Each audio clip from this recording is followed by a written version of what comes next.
Hi friends. Number సిస్టంలో భాగంగా ఈ వీడియోలో యూనిట్ డిజిట్ అంటే ఒకట్ల స్థానంలో ఉండే అంకె గురించి తెలుసుకుందాం. ఈ వీడియోలో నుంచి నేర్చుకునే విషయంలో ఖచ్చితంగా ఒక ప్రశ్న మనం ఆశించొచ్చు. అసలు యూనిట్ డిజిట్ అంటే ఏంటిదనేది మొదటగా చూసినట్లయితే ఒక ఒకట్లు, పదులు, వందలు, వేలు, 10,000, లక్ష, 10,00,000 ఇది మనకు హిందూ సంఖ్యామానంలో ఉంటుంది. అంటే ఫర్ ఎగ్జాంపుల్ మనం చూసినట్లయితే 1, 2, 3, 4 అనేది ఒక నంబర్ అనుకుందాం. ఒక సంఖ్య అనుకుందాం. 4 ఒకట్ల స్థానంలో, 3 పదుల స్థానంలో, 2 వందల స్థానంలో, 1 వేల స్థానంలో ఉంది. అంటే 4 యొక్క స్థాన విలువ ఒకట్ల స్థానంలో ఉంది. 3 యొక్క స్థాన విలువ పదుల్లో ఉంది. 2 యొక్క స్థాన విలువ వందల్లో ఉంది. 200.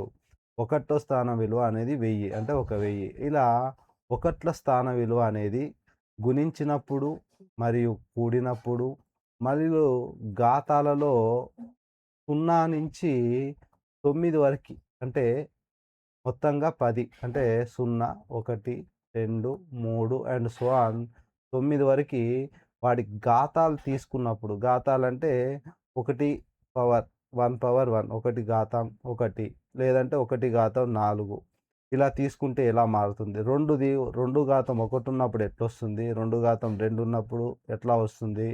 2 ఘాతం 3 ఉన్నప్పుడు ఎట్లా వస్తుంది? 2 ఘాతం 4 ఉన్నప్పుడు వీటి ఒకట్న స్థానంలో విలువ ఏ రకంగా వస్తుంది? ఆ తర్వాత ఏ విధంగా మారుతుందనేది ఈ వీడియోలో చూస్తామనమాట. ఖచ్చితంగా దీని నుంచి ఒక ప్రశ్న మనం ఆశించొచ్చు. గత 2 వీడియోల్లో చెప్పిన విధంగా మనము కూడికలు, తీసివేతలు, గుణకారాలు, భాగహారాలు మరియు ఎక్కాలు టేబుల్స్ నేర్చుకోమని చెప్పాం. అది ఇక్కడ ఉపయోగపడుతుంది. చూసినట్లయితే ఇదొక ఎగ్జాంపుల్. దీంట్లో ఒకట్ల స్థానంలో విలువ ఎంత అనేది కావాలి. అయితే దీనికి అన్నీ కూడకుండా జస్ట్ ఒకట్ల స్థానంలో ఉన్నది కూడితే సరిపోతుంది. ఫర్ ఎగ్జాంపుల్ 8 ఇక్కడి నుంచి చూద్దాం. 3 + 4 + 6 + 8 3 + 4 7 7 6 13 13 + 8 21 21 కాబట్టి ఒకట్ల స్థానంలో విలువ 1 ఇలా అంటే ఇది మొత్తం కూడకుండానే కేవలం ఒకట్ల స్థానంలో ఉండే విలువను కూడి దాంట్లో కూడా ఒకట్ల స్థానంలో విలువ ఎంతైతే వస్తుందో అదే దీని యొక్క సమాధానం. ఇది కూడికల్లో. అలాగే గుణకారం చూసినట్లయితే ఇక్కడ 1 7 6 6 9 ఒక్క 7 7 7 6లో 42 కాబట్టి 2 మళ్ళీ 2 ఇంటూ 6 2 6లో 12 అంటే మళ్ళీ 2 2 ఇంటూ 9 18 అంటే 8 అంటే దీని యొక్క సమాధానం ఒకట్ల స్థానంలో ఉండే అంకె ఎంత అంటే 8. అందుకనే చెప్పాను టేబుల్స్ మనం పర్ఫెక్ట్‌గా నేర్చుకుంటూ అలానే కూడికలు, గుణకారాలు కూడా దీంతో పాటు చేస్తూ ఉంటే మనం ఫెమిలియర్ అయితామని చెప్పాం. అలా 1 నుంచి 20 వరకి స్క్వేర్స్ గూడా, 1 నుంచి 10 వరకి క్యూబ్స్ గూడా సమాధానాలు వచ్చుండాలనమాట. తెలిసుండాలి. ఇది ఇది ఇదొక ఎగ్జాంపుల్ చూస్తే ఇక్కడ కూడా 1, 3, 7, 9, 3 దానికంటే ముందు బాగా గమనిస్తే ఇవన్నీ కూడా బేసి సంఖ్యలు. అంటే 2 చేత భాగిస్తే శేషం 1 గల సంఖ్యలు. ఇంకా చెప్పాలంటే ఒకట్ల స్థానంలోని అంకెలు 1, 3, 5, 7, 9 ఇవి ఉంటే ఇవి బేసి సంఖ్యలనమాట. ఇక్కడ చూస్తే ప్రతిదీ అలానే ఉంది. ఇక ఒక్క 3, 3 3 21 అంటే 1 అంటే 1 ఇంటూ 9 9 మళ్ళీ 9 ఇంటూ 3 27 కాబట్టి దీని ఒకట్ల స్థానంలో విలువ ఎంత అంటే 7. మరి ఇంత సింపుల్ క్వెషన్స్ ఆశించొచ్చా అంటే మనం ఫస్ట్ బేసిక్స్‌లో ఉన్నాం కాబట్టి దీని మీద అప్లికేషన్ ఓరియెంటెడ్‌లో క్వెషన్ ఇవ్వడానికి అవకాశం ఉంది. అది తర్వాత ఎగ్జాంపుల్స్‌లో మనం చూద్దాం. నెక్స్ట్ ఇంకొక ప్రశ్న చూద్దాం. ఇక్కడ 91, 93, 95, 96, 97, 98 అంటే సరి సంఖ్యలున్నాయి, బేసి సంఖ్యలున్నాయి. ఇలాంటి వాటిల్లో సమాధానం ఎలా వస్తుందో ఒక్కసారి చూద్దాం. 1 into 3 into 5 into 6 into 7 into 8. ఒక 3 3, 3 5లో 15 అంటే 5. 5 ఇంటూ 6 30. సో, చివరి ఒకట్ల స్థానంలో ఆ అంకె 0 వచ్చింది కాబట్టి 0 ఇంటూ 7 చేసినా 0నే వస్తుంది. 0 ఇంటూ 8 చేసినా 0నే వస్తుంది కాబట్టి దీని సమాధానం 0. అంటే 3 అంటే ఇక్కడ చూస్తే 5 ఒకటి, 6 అనేది సరి సంఖ్య, 5 అనేది బేసి సంఖ్య. ఖచ్చితంగా ఈ లబ్దంలో గనక ఒక సరి సంఖ్య, నెక్స్టు 5 ఒకట్ల స్థానంలో ఉండే అంకె గనక ఉన్నట్లయితే లబ్దంలో ఖచ్చితంగా 0 వస్తుంది. ఇది ఇంపార్టెంట్. ఇది షార్ట్‌కట్. మరొకసారి ఈ షార్ట్‌కట్‌ని గుర్తుపెట్టుకోవడానికి ప్రయత్నం చేద్దాం. దీని మీద ప్రశ్న ఆశించొచ్చనమాట. ఎలా అంటే ఇచ్చిన లబ్దంలో కనీసం ఒకటైనా సరి సంఖ్య ఉండి, నెక్స్టు ఒకట్ల స్థానంలో ఉండే అంకె ఒక్కటి 5 ఉంటే, కనీసం ఒకటి 5 ఉంటే, ఆ లబ్దం ఖచ్చితంగా చివరి ఒకట్ల స్థానంలో 0 ఉంటుంది.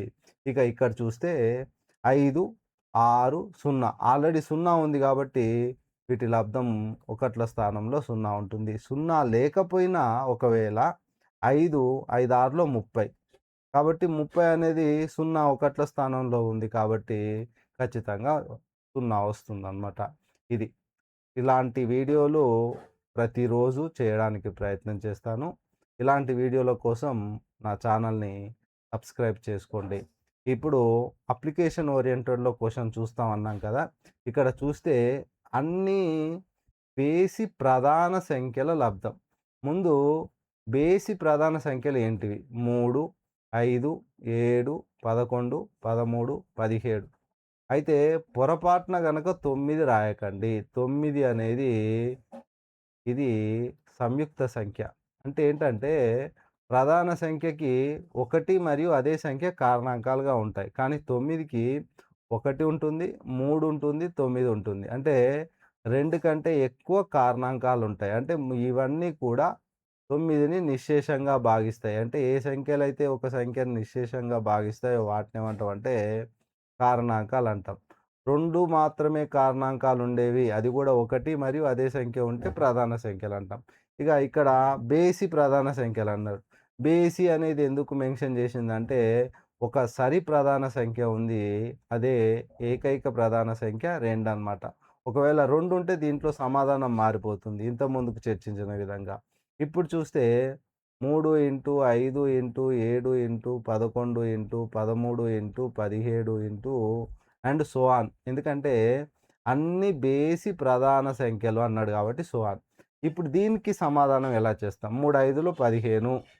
15 ఇంటూ 7 అంటే ఒకట్ల స్థానంలో 5. 5 ఏళ్ళలో 35. మళ్ళీ 5 వచ్చింది. మళ్ళీ 5 ఒకట్లో 5. మళ్ళీ 5. 5 మూడులో 15. మళ్ళీ 5.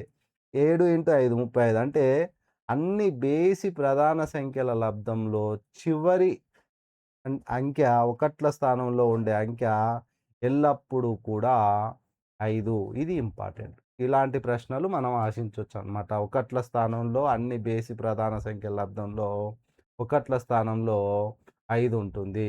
ఇంకొక ప్రశ్న చూసినట్లయితే అన్ని సరి సంఖ్యల లబ్దం. అన్ని సరి సంఖ్యల లబ్దం అంటే ఏంటిది అనేది చూస్తే ముందు సరి సంఖ్యలేంటివి? 2, 4, 6, 8, 10, 12. సో, గుణిస్తే 2, 4, 6, 8, 10. మీకు ఆల్రెడీ సమాధానం వచ్చేసింది. ఎలా అంటే 2 4లో 8, 8 6లో 48 అంటే 8, 8 8లో 64, 4. ఇక ఇక్కడికొచ్చేసరికి 10 ఉంది. 10 ఉంది కాబట్టి ఇదెంతొస్తుంది? 40. ఒకట్ల స్థానంలో ఉండే సంఖ్య ఏమొచ్చింది? అంకె 0 వచ్చింది. కాబట్టి ఖచ్చితంగా ఈ లబ్దంలో చివరవ 0 వస్తుంది. ఇదొక సమాధానం. అలా. అంటే అన్ని సరి సంఖ్యల లబ్దంలో ఒకట్ల స్థానంలో ఉండే అంకె ఏందంటే 0.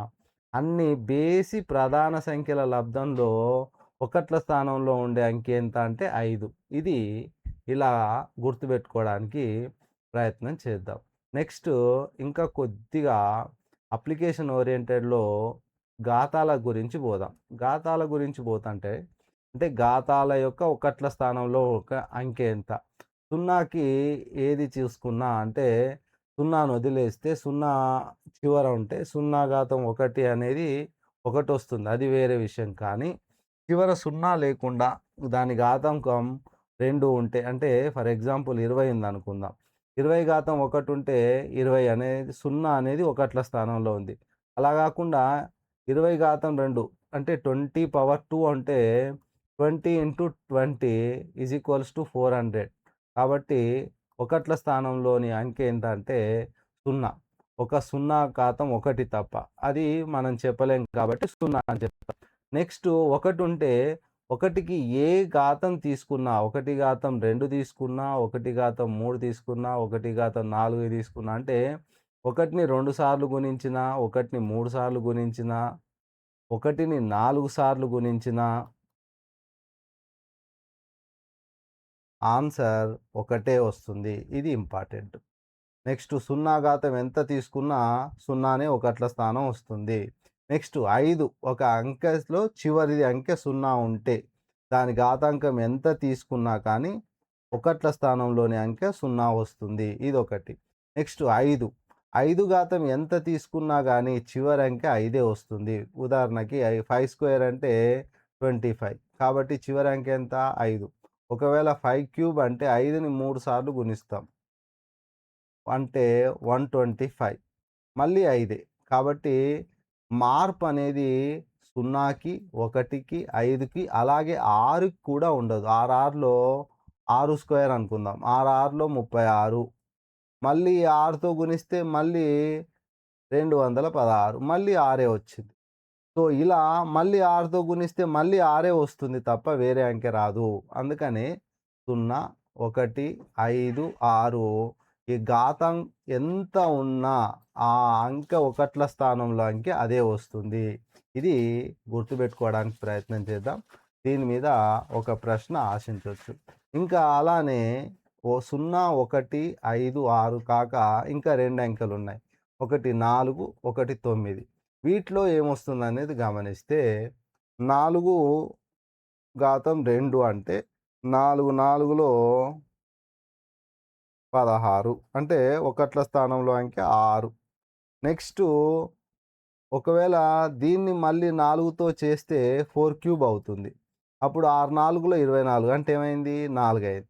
మళ్ళీ 4ని 6తో గుణిస్తే ఇక్కడ 6 4 24 కాబట్టి 4 అయింది. మళ్ళీ దీన్ని 4తో గుణిస్తే 4 పవర్ 4 అవుతుంది. 4 4 ఎంత అయింది? 16 అయింది.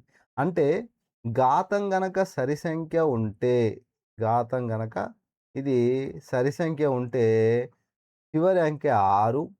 అదే బేసి సంఖ్య ఉంటే చివరి అంకె 4. సేమ్ 9కి గూడా అంతే. 9లో 9 9లో 81 1. మళ్ళీ దాన్ని 9తో గుణిస్తే 9. ఇది సరి సంఖ్య. ఇది బేసి సంఖ్య. మళ్ళీ 1 వచ్చింది గదా! 9 స్క్వేర్ ఇది. 9 9లో 81. 1తో ఇంటూ 9 ఇది 9. 729. మళ్ళీ 9ని మళ్ళీ 9తో గుణిస్తే మళ్ళీ ఒకటొస్తుంది. అంటే మళ్ళీ సరి సంఖ్య. అంటే 9 ఘాతం 4 ఒకట్ల స్థానంలో ఉండే అంకె ఏమైంది? 1 అయింది. మళ్ళీ 1 ఇంటూ 9 ఏమవుతుంది? 9 అవుతుంది. కాబట్టి మళ్ళీ బేసి సంఖ్య 9. అంటే 4కి 9కి సరి సంఖ్య అయితేనేమో ఇక్కడ 4కేమో 6 వస్తుంది ఘాతం. అదే బేసి సంఖ్య ఘాతం ఉంటే అదే 4 వస్తుంది.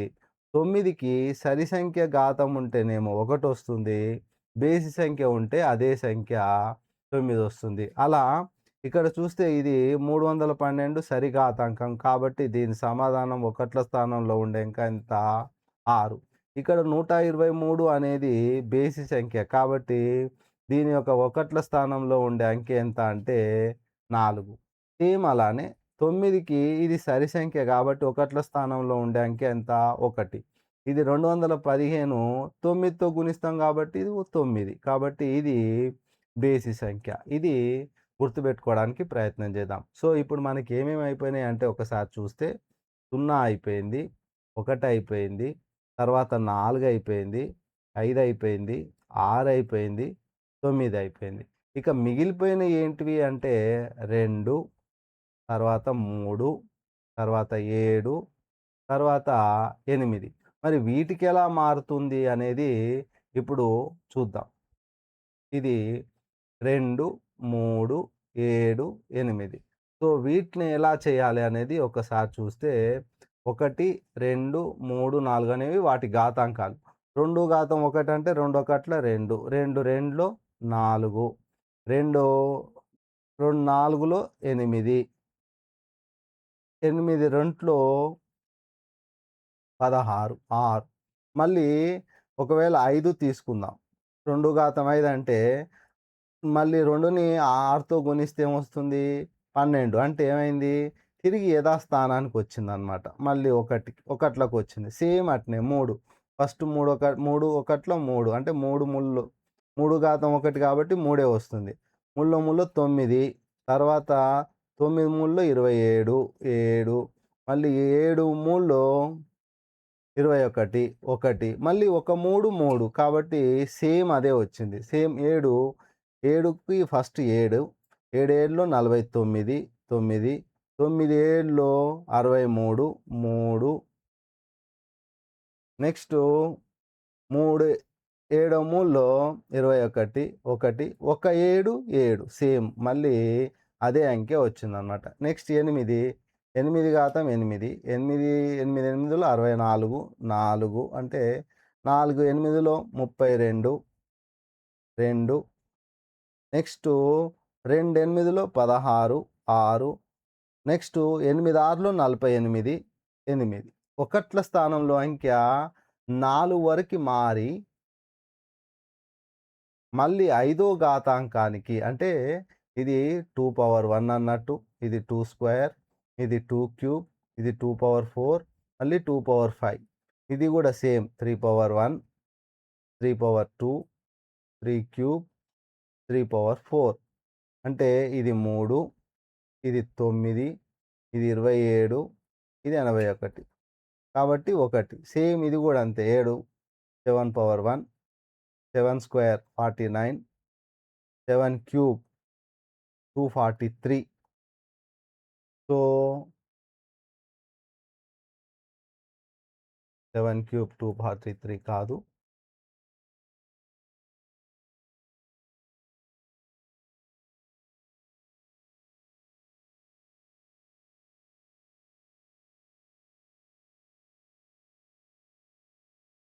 తొమ్మిదేళ్ళు 63, 3, 6,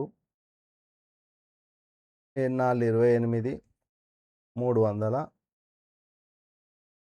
343, 343.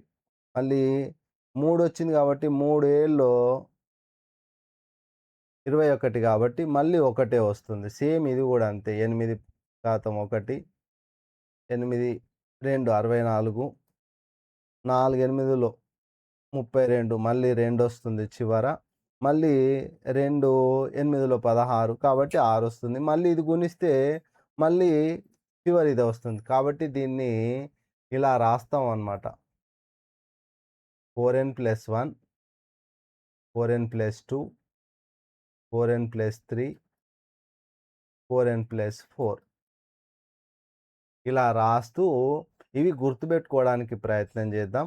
వీటికి సంబంధించిన ప్రాక్టీస్ క్వెషన్స్ నెక్స్ట్ వీడియోలో చూద్దాం. మీకు గనక ఈ వీడియో నచ్చినట్లయితే నా ఛానల్‌ని సబ్స్క్రైబ్ చేసుకోండి. మరిన్ని ఇలాంటి ఎగ్జాంపుల్స్ నెక్స్ట్ వీడియోలో చూసి నెంబర్ సిస్టమ్‌లో నెక్స్ట్ టాపిక్ ఏందంటే ఫ్యాక్టర్స్, తర్వాత మల్టిపుల్స్, ఆ తర్వాత కౌంటింగ్ ఆఫ్ నెంబర్స్ ఎన్నుంటాయనేది చూద్దాం. ఇలాంటి ప్రశ్నలు నెక్స్ట్ వీడియోలో చూద్దాం. Thank you.